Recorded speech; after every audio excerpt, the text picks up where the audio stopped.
صحت پہ برا اثر پڑے. اللہ تعالیٰ کو یہ پسند نہیں کہ اس کا کوئی بندہ عبادت کی وجہ سے متاثر ہو جائے, اس کی صحت متاثر ہو جائے. کیا آتا ہے سمجھ میں ہمیں اس سے کہ اللہ تعالیٰ نے صحت جو ہے ہمارے لیے ایک نعمت دی ہے. صحت ہماری ایک امانت ہے, اور اگر مسلمان کسی امانت کی خیانت کرتے ہو تو پھر وہ اسلام سے خارج ہو جاتا ہے. آج ہمیں کس پر بات کرنی ہے؟ مینٹل ہیلتھ اور ہائیجین پر ہمیں بات کرنی ہے. اگر ہم دیکھیں کتھارا کمیشن کہتے ہیں کہ the destiny of the nation is shaped in its classroom. یا ہم یہ بھی کہہ سکتے ہیں کہ ایرسٹوٹل یہ کہتے ہیں کہ education is the creation of the sound mind in the sound body.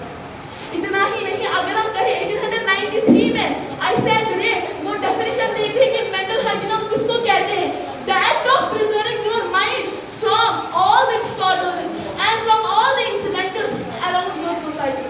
میں اس کو ڈیفائن کرنا چاہوں گی. اگر آپ دیکھیں مینٹل ہائیجین ہوتا کیا ہے, مینٹل ہائیجین یہ ہوتا ہے کہ جب ایک انسان جو بھی اس کی سوسائٹی کے ارد گرد ہو رہا ہوتا ہے وہ اس کو دیکھتا ہے, پرکھتا ہے اور اس کے اندر فیلنگ جنریٹ ہوتی ہے ان ساری چیزوں کی. اب میں یہ بتانا چاہوں گی کہ مینٹل ہائیجین اور مینٹل ہیلتھ ہمیں کیوں مینٹین کرنی چاہیے, کیونکہ اگر ہم مینٹلی ہیلتھی ہوں گے تو اس سے کیا ہوتا ہے, اس سے ہمارے ریلیشن شپ بہت زیادہ اچھے ہوتے ہیں. دوسری بات یہ بھی ہے کہ جو مینٹل ہیلتھ ڈس آرڈر ہوتا ہے یہ کس کی وجہ سے ہوتا ہے. میں اس کا سب سے بڑا کاز کہتی ہوں drug addiction and drug addiction.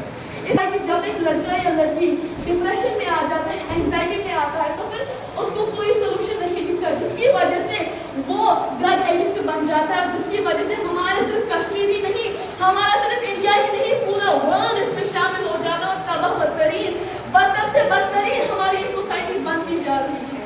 دوسری کار میں موبائل فون کا کہوں گی کہ جب ہم موبائل فون استعمال کرتے ہیں تو سب سے بدتر اور بدترین ہمارا دماغ ہوتا چلا جاتا ہے.